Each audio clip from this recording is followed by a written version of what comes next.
Okay, now we're live. I don't know what the hell happened there. I pushed the button and it said, cannot connect to the specified stream. Man, we're going to talk about sexy chicks and lingerie today. Should be an okay show. What do you think? We try to be funny again. Try to be funny again.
I see Cameron in the comments says, hot chicks for the win. That's right, my man. You see what happens when you miss the show. Oh, I would love to have you in here for this particular conversation. Wink, wink, and a nudge, a canudge. So, the reason we are talking about hot chicks and fat chicks this morning is because we've got these, we've been seeing these articles about Victoria's Secret. And, well, the body positivity movement has not been kind to America's most popular underwear maker. That might not be fair. It may be the case that Calvin Klein is technically the most popular underwear maker, but Victoria's Secret has a certain, or had, a certain image. And that was sexiness. Now, there are so many things that people need to understand intellectually about sexiness, about aesthetic appeal. All right. And look, we've all known, I've known myself, I've known a lot of bigger girls who obsessed over their weight loss regimens, who struggled with their weight. And in many of those cases, it was a legitimate concern. I wish the Bandhammer was watching right now, because I'm gonna say some things about some of the women that I know to put things in a little bit of perspective. But I'm not gonna use any names directly. But let's say I've known several women who have been on the train and struggled with it, and I've known some to have more or less success. Actually, my mother-in-law, Trish, is watching, And Trish went on an incredible weight loss journey, and I could not be more proud of what she's achieved. My own mother has struggled with weight loss, but earlier this year, she and dad made a big move and changed their lifestyles dramatically. Um, and mom has lost, I think, 40 pounds, and she looks fantastic. And she's healthy. I mean, it's one thing to be prettier and to feel prettier. It's quite another thing to be visibly healthier, for people to look at, for people to see you and to have known you for a long time, and just, you cannot ignore that. Oh my God, you look like you feel not just healthier, but generally happier, right? And I've seen that with my mother and my mother-in-law. And hey, my wife is watching too, so I'll, at the risk of getting myself in a little bit of trouble, we've got 4 kids. My wife looks fantastic. She looks great. She still complains from time to time that she doesn't look or feel as good as she'd like to. But let me tell you something. When we first started on our journey into having a family, the Banhammer and his wife came to visit us in Hawaii. I was just about to deploy to Afghanistan, and my wife was on the verge of having our first baby. Like, I think we were 2 weeks out from our due date, maybe 3 weeks out from our due date. And she took the roadies and they went and hiked up Mountain Head. I mean, she was a fit, lean, mean, admittedly aquatic because she's a squid, not a soldier, killing machine. And took our baby Vera, still in utero, for a hike up frickin' Diamond Head in Hawaii. And after that pregnancy, guys, I cannot tell you how proud I was of my beautiful wife every time I heard people comment, seeing our, couple of weeks, couple of months old baby, saying, "Oh my God, you already look this good?" Because not everybody, not every woman bounces back from a pregnancy like that. I mean, Fee says, "Holy cow, you look amazing." And for a lot of women, it's, "Holy cow, you still look like a cow." And that there's actually value in that, right? I'm actually going to make an argument this morning, to some extent, for bullying and for shaming fat people. Don't get me wrong. I'm not saying that we should be cruel to people. Not entirely. But instead, what we've done in this country, in order to try and pile up some brownie points with the wokies, is this whole body positivity movement thing. Right? I am not the svelte machine that I once was. When I was still active duty, especially right before I deployed, I looked like Clark Gable had a alchemical love child with Andre the Giant, and it was designed as a man-eating murder machine. I looked like old Clark if he just happened to have been, 6 inches taller and damn sexy. Let's be fair, that was 20 years ago, and I don't run 100 miles a week anymore. It's just, I no longer have a need, and certainly not an interest, in putting on 200 pounds of gear and trying to do 2 miles in 16 minutes. I'm not there anymore. And let's be fair too. One of the reasons I'm not there anymore is because I was there to begin with, and that kind of work destroys your knees and back. I couldn't throw on full battle. I could throw on full battle rattle and go to work, but I couldn't do it at a hard clip like that. But many women struggle with weight. Many men struggle with weight too, but the image, the understanding of why one struggles with weight is also significant. So I'm going to go to this article for a minute, and then I want to talk to you about a film that I highly recommend everybody see. Victoria's Secret ditches prioritizing wokeness over sexiness after sales drop. Lingerie chain Victoria's Secret is reportedly ditching its woke feminist makeover of recent years as it hasn't translated to business success. Boy, that's a very politic way to say that. Tell you something funny. Earlier this morning, I spent quite a bit of time looking at images from Victoria's Secret search terms, because I was looking for the shots of the angels with the wings. I had to make one in Midjourney because this is the stuff that Victoria's Secret is running now. And okay, there's some decent looking women here, but like this here, right? I don't want to be hateful, but I don't want to be mean, but when you're looking at Victoria's Secret, this is not what you're looking for, right? That is not what you're looking for. This is not what you're looking for. This is a little closer, but I'm not entirely sure that's not a dude, right? But Victoria's Secret has they've gone out of their way to celebrate ugliness.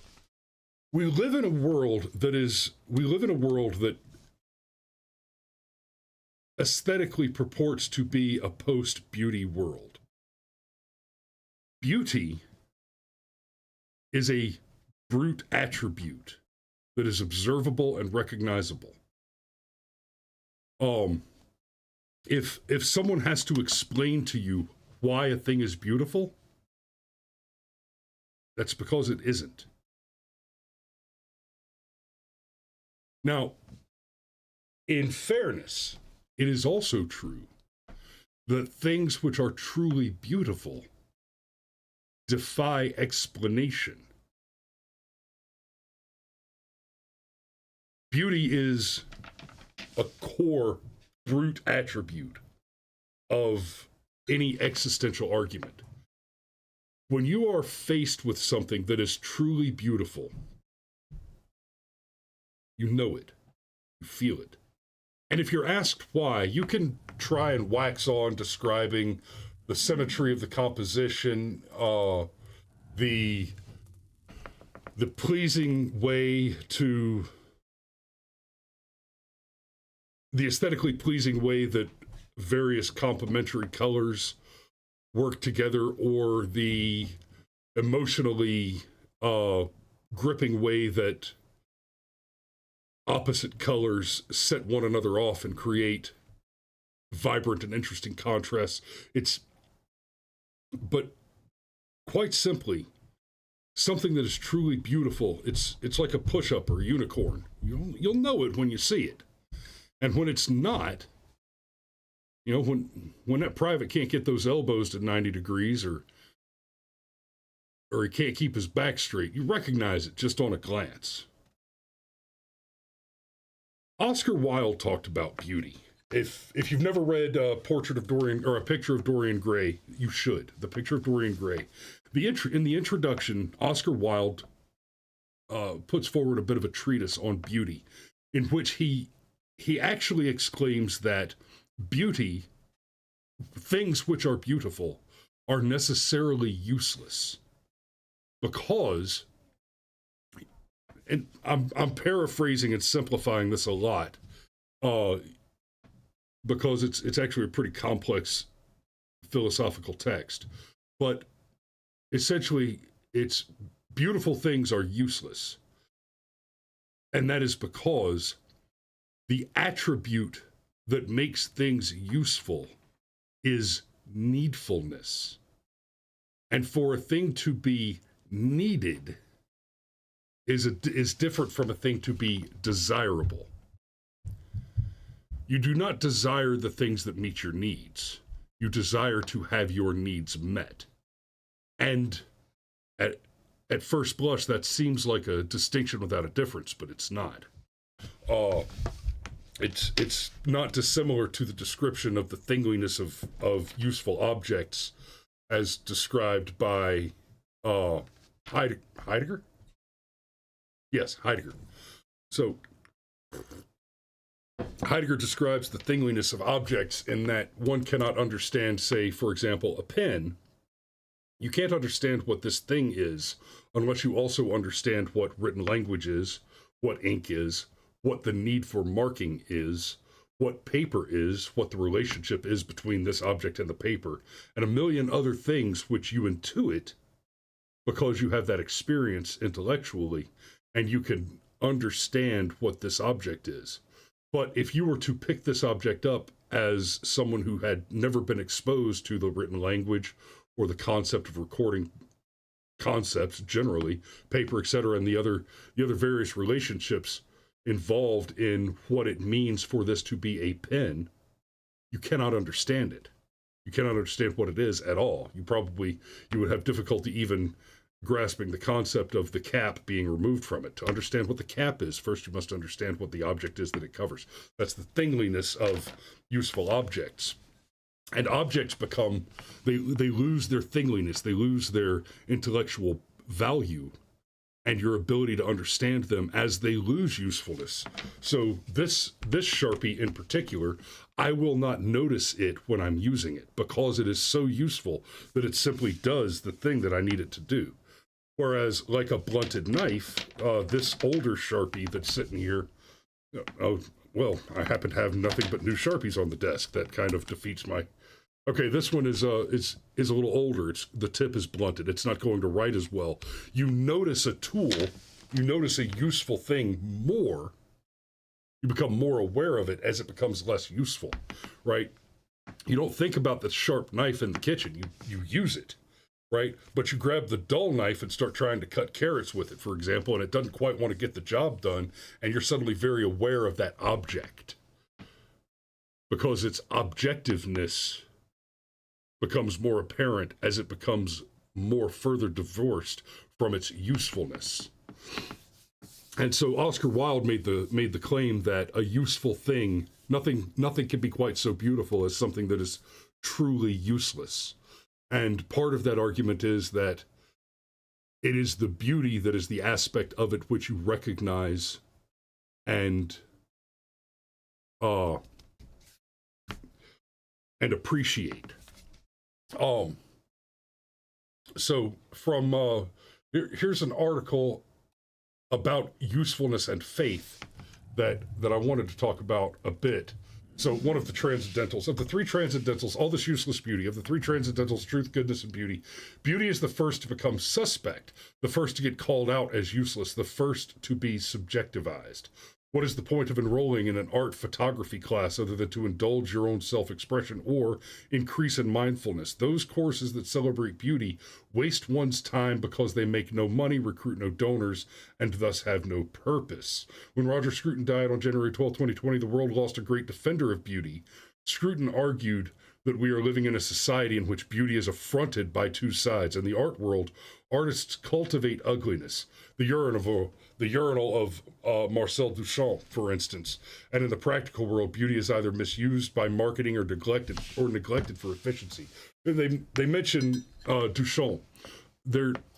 If you're not familiar, and for anybody who hasn't studied art, classic art, or the philosophy of aesthetic, it may have escaped your otherwise useful endeavors. There was an incident where the artist Duchamp literally went to a hardware store, purchased a urinal, wrote on the side of it with a Sharpie, and went into the museum and simply placed it on an empty pedestal and stood back. And it was an experiment. And it actually is a very interesting experiment, and it does raise some very interesting questions about what art is not beauty and beauty is not art. They are not identical things.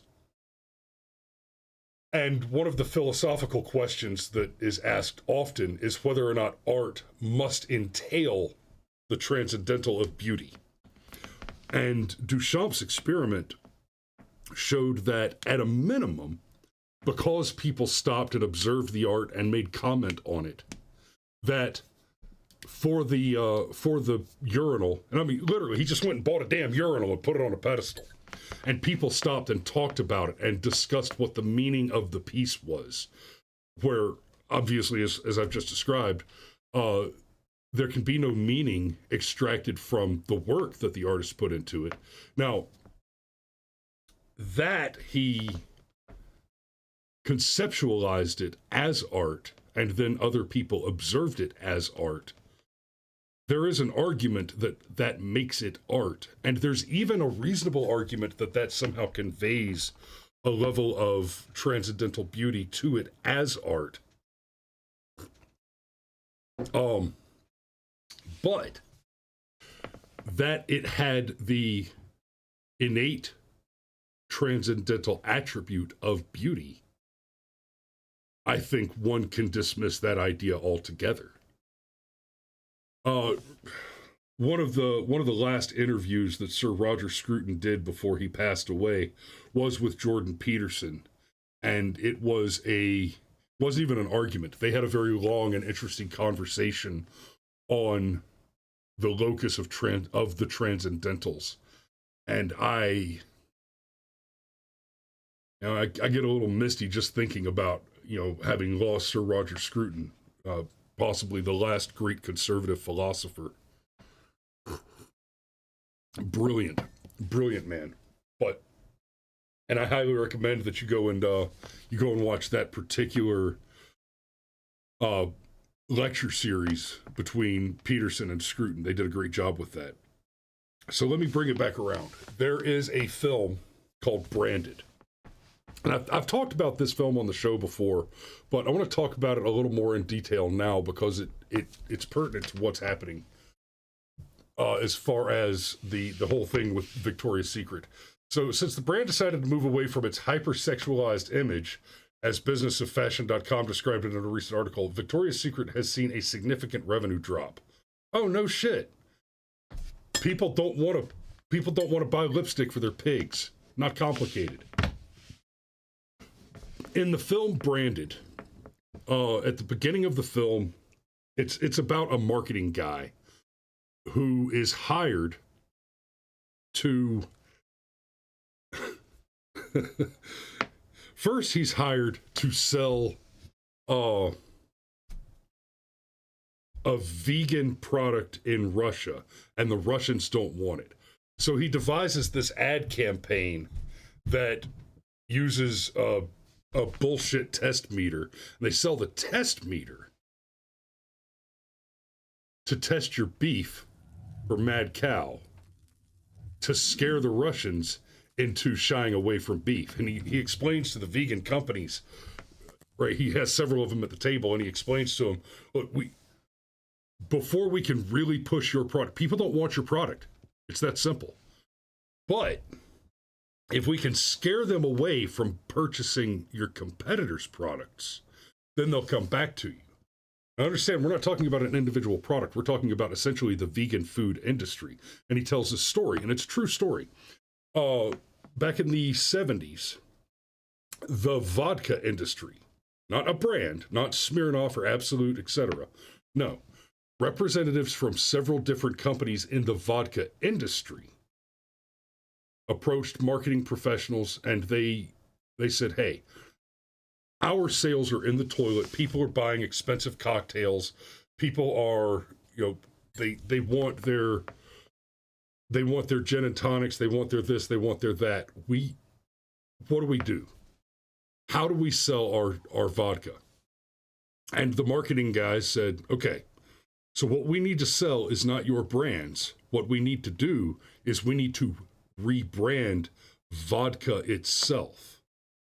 And so they started running these op-eds explaining how you can drink a cocktail like a screwdriver that's made with vodka, and it won't smell on your breath. So you can have your cocktail at lunch. You can go out to lunch with your friends from the office and have a couple of screwdrivers with lunch, and nobody can smell it on your breath. And their sales went through the roof.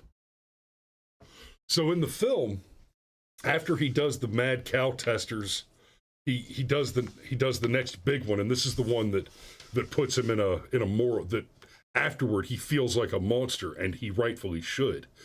And it's indicative. It's a great kind of analytical case study on the whole industry of wokeness.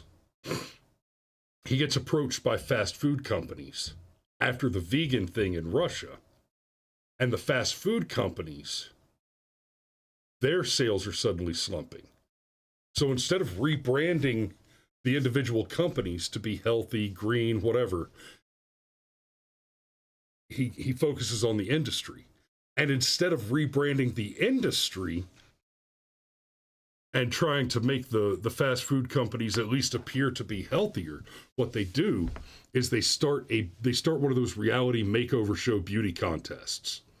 So they bring in a bunch of ugly and fat girls, and they have the competition, who can lose more weight, who can do this, who can improve more, and then they select a winner, and the grand prize is a total makeover, which includes significant plastic surgery, liposuction, expensive makeup, expensive hair, expensive clothes, the whole thing.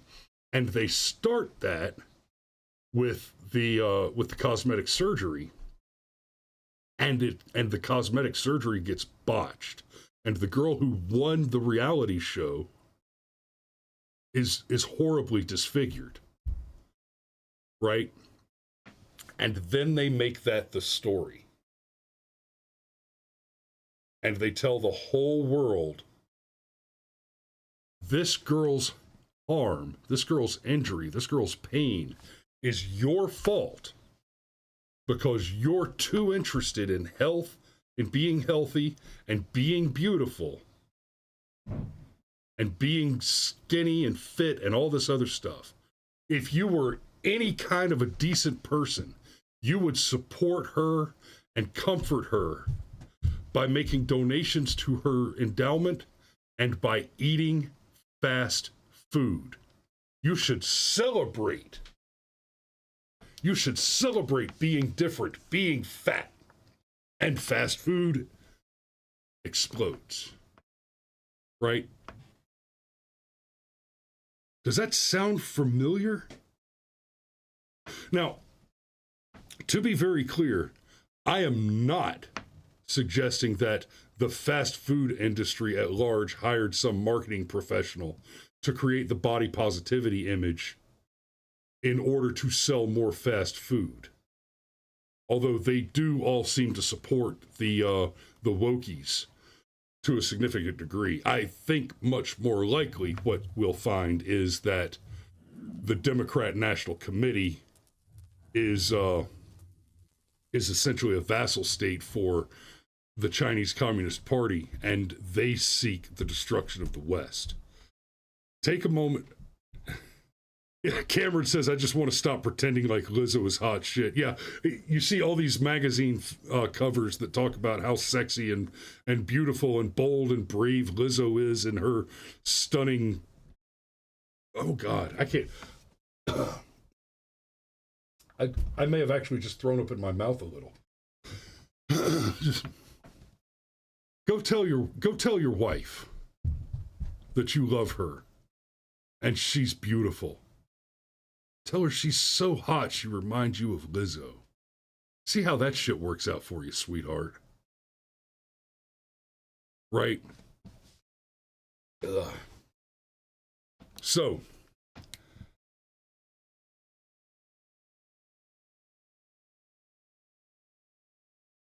okay, Brian Dawson says sexy underwear sales is about the biological ontogeny of neototeny. Okay, so I'm glad you attempted to put that out, because this is where I wanted to bring it around to and finish it on.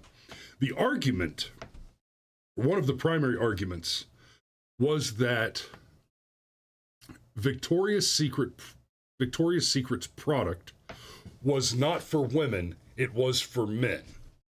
Which is not to say that I'm not saying that Victoria's Secret was trying to do like a transgender thing there. They were saying that Women don't buy sexy underwear because they want to wear sexy underwear. They buy sexy underwear because men want them to buy sexy underwear. That's reductive and it misses the points. It's not entirely wrong, but it's far from entirely correct. Let me clarify this for you.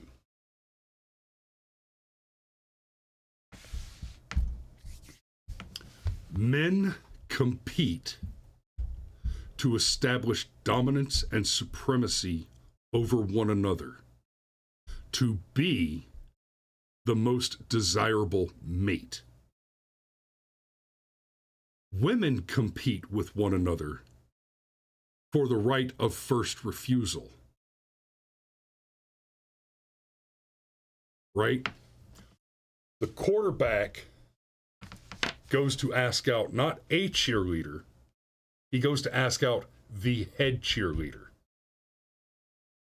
He has competed for the right of the first refused and goes to seek out approval from she who has the right of first refusal.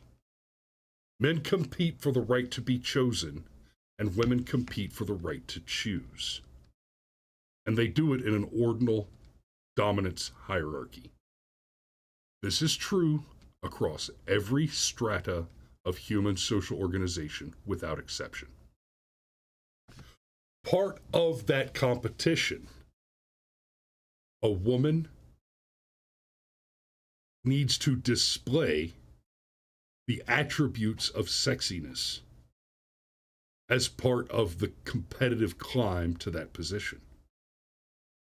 These include the display of quality, the display of attributes, the display of reproductive capacity.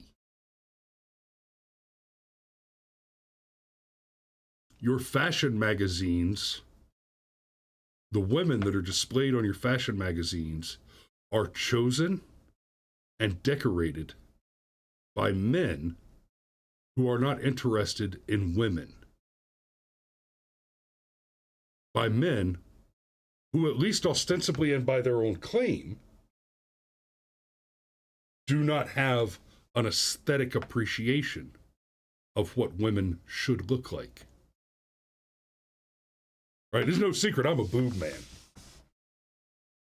And forgive the vulgarity of the statement and the disclosure of personal information, as it were, dearest, but we got 4 kids, and I'm here to tell you that sexy as they are, more importantly, a great set of tits saved me a fortune on baby formula. That's good math. So, not forgiven. I love you. I do. For all the reasons. Especially those two. And when you look at the decision to purchase and wear sexy lingerie, that is something that a woman is doing for herself, because it is something that she's doing for her man. See, that is the piece that you forget. That's the piece that they forget, is that single, you are not whole.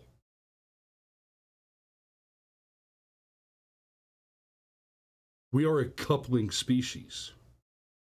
What we do for ourselves, we do for our pair bond. We do for our partner. We enjoy one another together.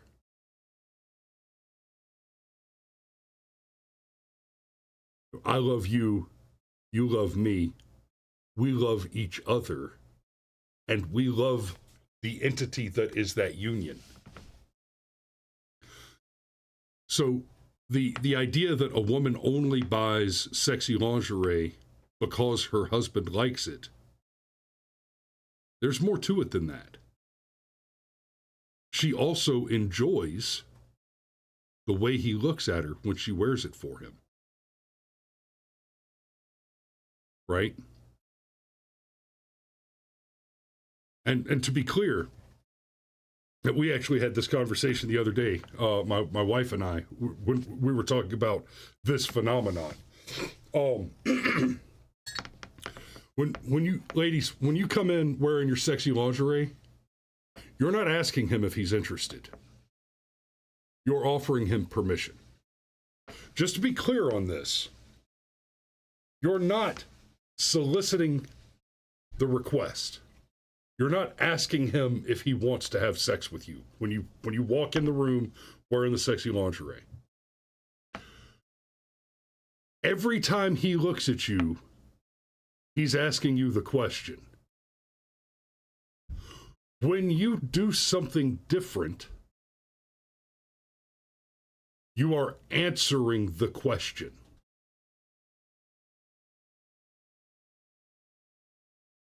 Right?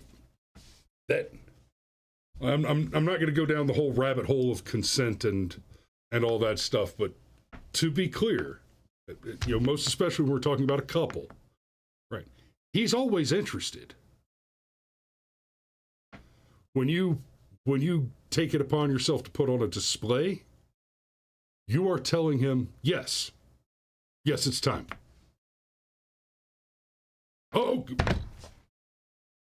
and he's ready. He's ready. All right.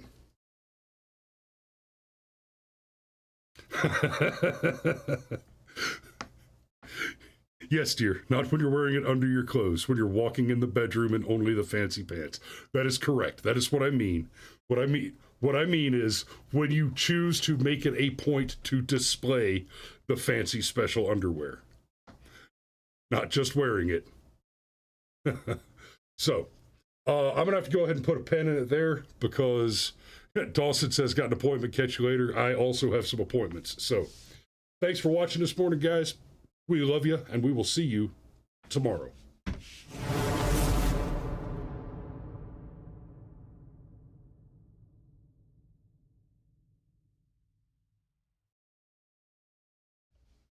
Man, I hope she's not too mad at me when I get up the stairs.